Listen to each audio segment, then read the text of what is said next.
Abbas ini pendidikannya apa? Pengetahuan apa nih si MUI ini? Apalagi si Ma'ruf ini bisanya cuma pakai sarung. Jadi kalau ngaceng itu bisa bebas sekali. Ya, suruh debat mereka, debat mengenai Quran, debat bahasa Arab. Ya kan MUI ini udah berlaku seperti Tuhan, Pak Po.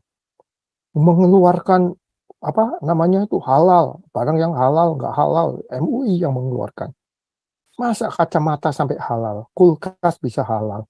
Jadi kalau pakai kacamata ngelihat cewek telanjang itu nggak haram, halal, jadi halal. Babi ditaruh kulkas jadi halal. Itu kan tujuan mereka cari duit melulu. Ya kan, apalagi yang namanya si Maruf Amin ini mengeluarkan fatwa. Fatwa itu lebih tinggi dari hukum kalau di Indonesia. Dia bilang Ahok ini harus dimatikan, Ahok ini harus dimatikan politik, perjalanan politik. Ahok harus dipenjarakan. Itu semua dari mulutnya si Maruf Amin. MUI menjalankan. Terjadilah. Ini kan waktu Ahok dulu.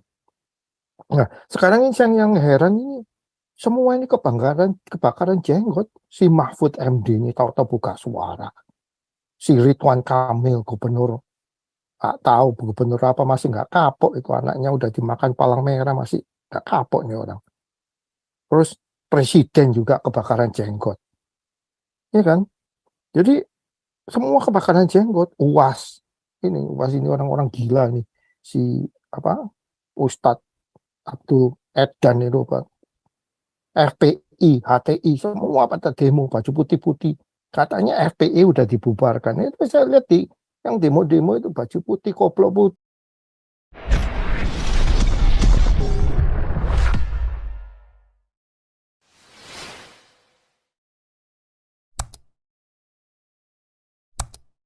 Di USA, silakan. Nah, ini Pak Santiago udah masuk. Saya jadikan host dulu nih, Pak Ketua. Kalau salam makan babi semua. Salam makan babi, Pak Andi. Oke, ini catatan saya hari ini. Ini Abbas, Ma'ruf ini, ayo dilawan debat sama si Panji sama Syakur. Abbas ini pendidikannya apa? Pengetahuan apa nih si MUI ini? Apalagi si Ma'ruf ini bisanya cuma pakai sarung. Jadi kalau ngaceng itu bisa bebas sekali. Ya, suruh debat mereka, debat mengenai Quran, debat bahasa Arab. Ya kan MUI ini udah berlaku seperti Tuhan, Pak Po. Mengeluarkan apa namanya itu halal, barang yang halal nggak halal, MUI yang mengeluarkan. Masa kacamata sampai halal, kulkas bisa halal. Jadi kalau pakai kacamata ngelihat cewek telanjang itu nggak haram, halal, jadi halal. Babi ditaruh kulkas jadi halal. Itu kan tujuan mereka cari duit melulu. Ya kan, apalagi yang namanya si Maruf Amin ini mengeluarkan fatwa. Fatwa itu lebih tinggi dari hukum kalau di Indonesia. Dia bilang Ahok ini harus dimatikan, Ahok ini harus dimatikan politik, perjalanan politik. Ahok harus dipenjarakan. Itu semua dari mulutnya si Maruf Amin.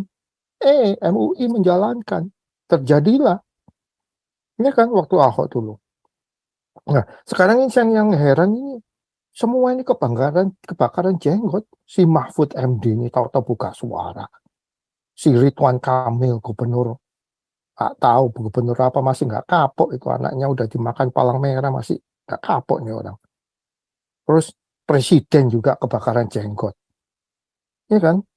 Jadi semua kebakaran jenggot. UAS ini orang-orang gila nih, si apa Ustadz Abdul Edan itu, Pak. FPI, HTI, semua pada demo baju putih-putih. Katanya FPI udah dibubarkan. Itu saya lihat di yang demo-demo itu baju putih, koplo putih, daster putih itu, terus ada ijo-ijonya, itu kan warna dari FPI. Di jalanan tuh polisi nggak bisa ngapa-ngapain, tentara nggak ngapa-ngapain, HTI. Ya kan itu semua kebakaran jenggot. Apalagi yang namanya si Bahar Smith ini. Rambutnya udah blond, hidungnya mancung, itu gara-gara emaknya itu lonte dulu. Ditidurin. Itu produksi puncak itu, Itu si Habib Smith makanya itu. bapaknya orang putih, dong mancung, emaknya lonte, diantem, jadi tahu-tahu jadi bisa jadi apa? Pulang Habib. Banteng. Iya jadi Habib. Ikatan Indonesia begini. Ya coba deh si Abbas ini, pengetahuan lu itu apa? Coba kamu debat deh sama si Panji. mengenai Quran, isi Quran, mengenai isi apa isi buku kuning kayak ada bahasa Arab, itu debat ya kalian, pinter yang mana? Ngaco nih Pak. Ini makanya Pak Pol bener, kita lihat aja ini cerita terakhir ini, serangan-serangan mereka ini sampai di mana? Soalnya semua apa udah telak semua sama si Panji. Saya pengen lihat nih akhir-akhirnya gimana. Itu aja deh komen saya hari ini Pak Pol. Thank you. Iya, lanjut. Loh, oh lanjut mana ini? Bentar. Pak Ketua kasih lewat dulu Pak Ketua. Pak Ketua lanjut Pak Ketua, hajar. Up. Hajar Pak Ketua. Aduh, memang ini apa namanya diskusi yang tidak berkesudahan, Pastor, mulai dari zaman dulu sejak 632 Masehi atau 241 Hijriah lah. Ini perdebatan yang tidak putus-putusnya hingga hari ini. Nah, yang kita bahas sekarang adalah head to head lah. Kita sebut head to head antara Panji Gumilang dengan MUI. Saya soroti MUI karena dia ini adalah salah satu ormas Islam yang sudah dikuasai oleh radikal-radikal ya. Sudah dikuasai. Nah, kalau kita lihat perbandingannya kemarin itu dari aspek ekonomi dan lain sebagainya. Sekarang dari aspek ajaran dan sikap. Panji Gumilang ini kan Pak ya, bukan itu, saya mulai dulu begini deh. Agama Islam adalah agama yang tertutup, ya, tidak untuk diperdebatkan, tidak untuk dibahas. Itu keyakinan sebagian orang, yang terutama adalah kelompok Hambali. Tetapi ada sebagian yang menganggap itu boleh dibahas, ya. Itu seperti Panji Gumilang ini, yang sebenarnya dia itu adalah aliran Syafi'i gitu ya, aliran Syafi'i. Nah, yang kedua nanti apa yang disinggung oleh Pastor adalah masalah Trinitas ya, atau Tri-Faith. Ada Trinity Faith, ada Unity Faith, ada Trinity Faith. Nah, Trinity Faith ini tidak sama dengan Trimurti, dan Trinity Faith ini dan Unity Faith adalah di Kristen. Bahwa perpecahan agama-agama ini bukan hanya terjadi di Kristen, di Islam juga sama ya. Jadi secara umum saya mau ini dulu Pak, saya bukan pakar sejarah Islam, tetapi saya suka membaca segala macam literatur. Saya targetnya itu 100 halaman, minimal 100 halaman harus membaca setiap hari, itu minimal. Nah, jadi memperkaya literasi dan pengetahuan juga sehingga kita tidak mudah disesatkan atau diombang-ambingkan oleh informasi yang sepotong-sepotong yang berasal di medsos dan lain sebagainya. Nah, pegangan saya begitu. Maka saya sarikan tulisan saya atau pengetahuan yang saya tuliskan. Saya sudah pernah kirim, yaitu mazhab dalam agama Islam. Ya, ini saya secara ini latar belakangnya dulu supaya kita bisa memahami antara Panji Gumilang dengan MUI ini. Panji Gumilang di pihak yang mana, MUI di pihak yang mana. Nah, segera setelah Nabi Muhammad SAW wafat, agama Islam terpecah ke dalam 3 golongan dan sejak itu tidak pernah lagi bersatu. Ketiga golongan tersebut yakni 1 Syiah, ya, terpecah menjadi 70 lebih sekte dan 6 aliran mazhab. Sunnah terpecah menjadi 4 aliran atau mazhab. Kemudian Khawarij itu terjadi pada tahun 11 Hijriah atau 632 Masehi. Nah, golongan Sunnah terpecah menjadi 4 mazhab, yaitu mazhab Hambali, mazhab Hanafi. Kemudian itu tersebar di Turki, Soviet atau di Rusia, kemudian di Tiongkok. Ini mazhab Hanafi di banyak ini. Kemudian mazhab Maliki. Ya, mereka ini tersebar kayak di Afrika Utara, Maroko, Tunisia, Aljazair. Kemudian mazhab Syafi'i itu yang ketiga, mazhab Syafi'i ini lebih banyak di Mesir dan Indonesia. Ya. Dan ini mazhab yang terbesar di seluruh dunia. Kemudian keempat, mazhab Hambali. Ini yang menjadi Wahabisme. Ini sedikit di Arab Saudi tapi sangat powerful dan puritan. Sangat puritan sekali mazhab Hambali. Dan mazhab Hambali inilah yang melahirkan perkawinannya dengan Ikhwanul Muslimin, melahirkan yang namanya ISIS. Yang melahirkan namanya seperti PKS ini, ya, yang masuk ke Indonesia. Nah, jadi di mana sekarang posisi daripada siapa ini, si MUI? Di mana sekarang posisi daripada si Panji Gumilang? Nah, seperti yang saya katakan, mazhab Hambali ini adalah mazhab yang puritan, sangat ketat kepada ajaran Islam mula-mula. Pokoknya segala sesuatu harus sesuai dengan yang tertulis di Al-Quran. Melakukan misalnya seperti orang NU sholat di kubur itu adalah kafir atau musyrik. Tidak boleh itu. Itu salah satunya. Kemudian orang Islam yang tidak mengikuti ajaran daripada mazhab Hambali atau Wahabi dianggap kafir. Nah, itu mereka ini, dan inilah yang sekarang sebenarnya sedang menulari MUI. Nah, beda dengan Panji Gumilang. Nah, Panji Gumilang ini sebenarnya dia mazhab Hanafi yang terbuka. Ini yang awal-awalnya masuk ke Indonesia, Pak. Ya, seperti Syekh Siti Jenar yang dikatakan itu, ya itu mazhab Hanafi itu. Ini lebih terbuka, ya, lebih terbuka mereka soal ajaran Islam dan boleh membahasnya dan lebih menghargai orang lain yang berlainan agama. Nah, ini yang terjadi antara Panji Gumilang dengan MUI. Jadi kita sudah bisa membedakan, tidak akan ada titik temu antara keyakinan MUI dan Panji Gumilang walaupun sama-sama Islam, karena berbeda mazhab. Yang satu tertutup, MUI, yang satu adalah terbuka. Nah, permasalahannya sekarang adalah apa hak daripada MUI yang notabene adalah dia LSM. Ya, LSM itu ya mengotak-atik atau mengobok-obok itu Al-Zaitun. Al-Zaitun itu kan juga bukan LSM, dia itu pesantren yang diakui sah oleh Kementerian Agama sebagai para santri dididik. Kalau MUI itu apa sih tugasnya itu? Seperti satpam aja itu kan. Seperti satpam. Kalau misalnya ada yang kamu sesat. Emang lu siapa gitu kira-kira kan MUI ya. Jadi MUI ini memang suatu saat pemerintah harus bersikap tegas. Ini apakah dibubarkan atau ditempatkan di suatu tempat yang terhormat sehingga dia tidak mengganggu kerukunan antar umat beragama. Ini kuncinya. Termasuk FKUI. Ya, ini kuncinya. MUI suatu saat ya harus ditempatkan di suatu tempat di mana mereka bisa leluasa bergerak tetapi tidak mengganggu kerukunan umat beragama. Jangan dibubarkan, tetapi di channeling atau difasilitasi. Nah, kembali lagi masalah MUI dan Panji Gumilang. Kita akan melihat siapa yang menang nanti ini, di mana nanti posisi pemerintah ini. Ya, di mana posisinya. Kalau saya sih melihat dan prediksi saya, pemerintah nanti akan bersifat netral dalam arti win-win solution nanti itu. Win-win solution, tidak memihak kemana-mana, tetapi yang ditamakan adalah kepentingan nasional, keamanan nasional. Tetapi ketika berbicara kepentingan nasional, apakah Panji Gumilang sedang mempertahankan kepentingan nasional? Iya. Apakah Panji Gumilang sedang melakukan gangguan ketertiban umum? Enggak. Dia kan enggak tertib aja. Yang membuat ketidaktertiban itu siapa? Kan yang demo-demo itu.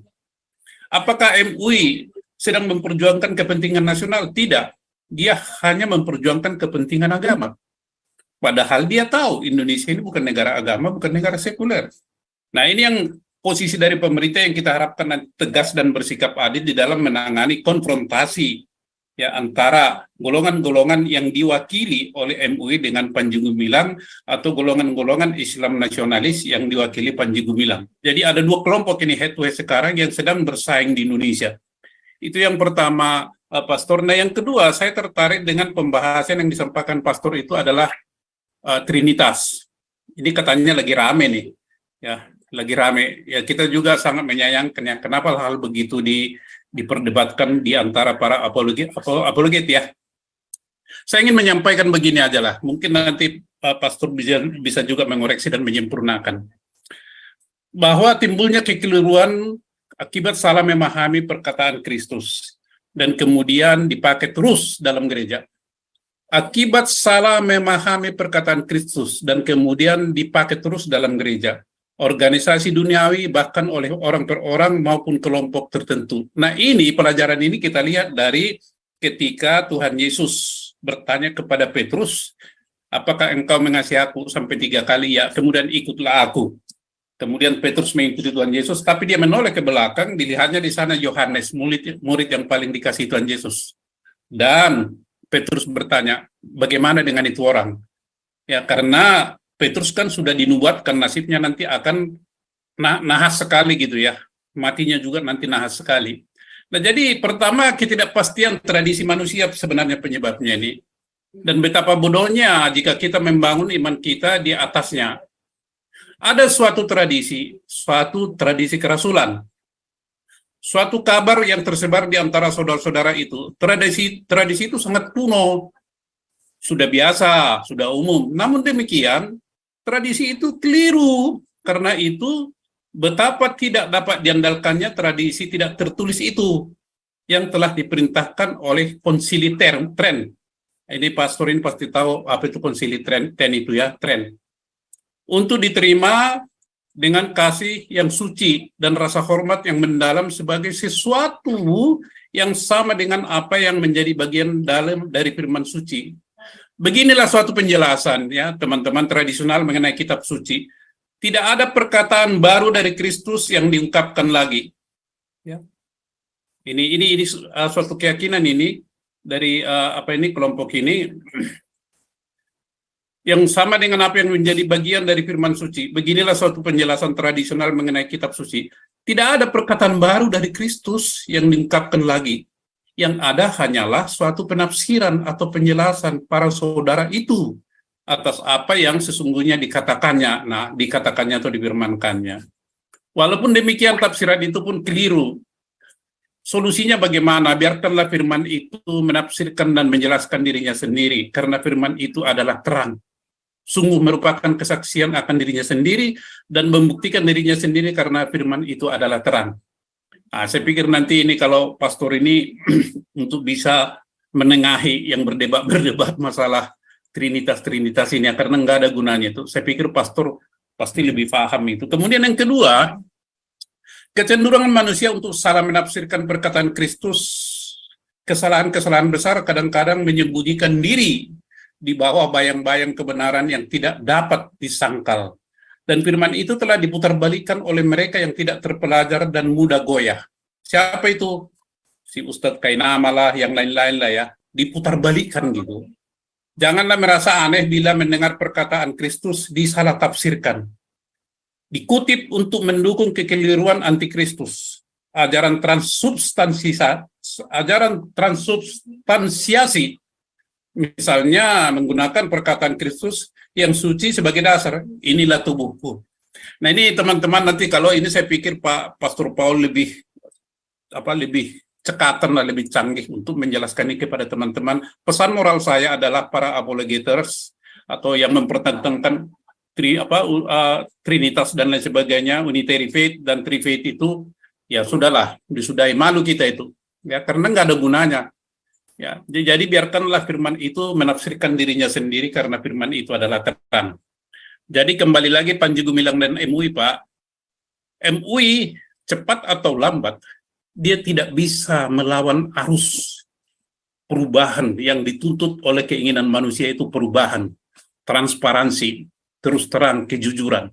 Sekarang MUI ini adalah benteng daripada ketidakjujuran, benteng daripada ketertutupan, ketidakterbukaan. Dan cepat atau lambat seperti saya katakan MUI nanti akan digilas oleh perkembangan zaman. Oleh karena itu MUI sudahlah hentikan itu menuduh, menista, penyesatan. Sebenarnya yang menista itu Anda. Yang menyesatkan itu Anda karena Anda membiarkan umat atau rakyat itu bodoh supaya Anda bisa kendalikan, supaya Anda bisa menari-nari di atas kebodohan daripada masyarakat. Dan itu adalah kekejian yang luar biasa, dan itu adalah pelanggaran HAM yang terberat di dunia ini. Oleh karena itu MUI maupun FKUP sudah, hiduplah tenang, marilah kita mengutamakan kepentingan nasional, mari kita mementingkan keamanan nasional. Supaya kesejahteraan welfare state yang ada di Indonesia, yang dicita-citakan Pancasila itu, yang termuat di pembukaan Undang-Undang 45, bisa kita wujudkan bersama. Sebenarnya itulah posisi yang diambil oleh Panji Gumilang. Jadi di mana salahnya? Di mana salahnya? Suatu saat kami berdua dari Galarua bisa berkunjung nanti ke sana. Suatu saat kita akan berbincang-bincang dengan beliau dan akan mendeklar nanti, bukan membela dia, tapi kita kembali lagi adalah bicara soal kemanusiaan. Kenapa orang seperti Panji Gumilang ini dipersekusi, kenapa didiskriminasi, kenapa dimatikan ide-ide briliannya itu, sama seperti Ahok. Ahok itu adalah manusia yang luar biasa, manusia yang peduli dengan rakyatnya. Dia tidak peduli dengan dirinya sendiri, Ahok itu. Dan dia tegas ketika ketidakadilan muncul, dia akan lawan itu. Itu Ahok. Sayang dia memang tidak dipilih oleh partai ya. Kalau pemimpin seperti ini di Indonesia tampil, saya pikir Indonesia ini dalam tempo 10 tahun akan bisa menjadi negara maju. Kami berdoa, Panji Gumilang, Buya Syakur, Pak Ahok, sehat selalu. Perjuangan Anda akan menginspirasi kami-kami ini juga generasi penerusnya. Saya percaya apa yang Anda lakukan adalah untuk kebaikan bangsa ini. Bukan seperti yang dikatakan teman kita tadi malam, ketika kita berbicara Panji Gumilang terus katanya nggak ada hubungannya itu. Tidak ada hubungannya. Ya, ini Panji Gumilang ini perjuangannya ini melampaui zaman, dan setiap orang yang perjuangannya melampaui zaman itu biasanya akan mengalami penolakan. Tetapi saya yakin Panji Gumilang dengan santri yang sedang dididiknya puluhan ribu akan menjadi tonggak sejarah di dalam dunia pesantren maupun dunia Islam. Ini yang saya sampaikan teman-teman, Pastor Paul, juga yang lain bisa tambahin, Pak. Terima kasih, Pak. Lanjut, Gregorius Karis.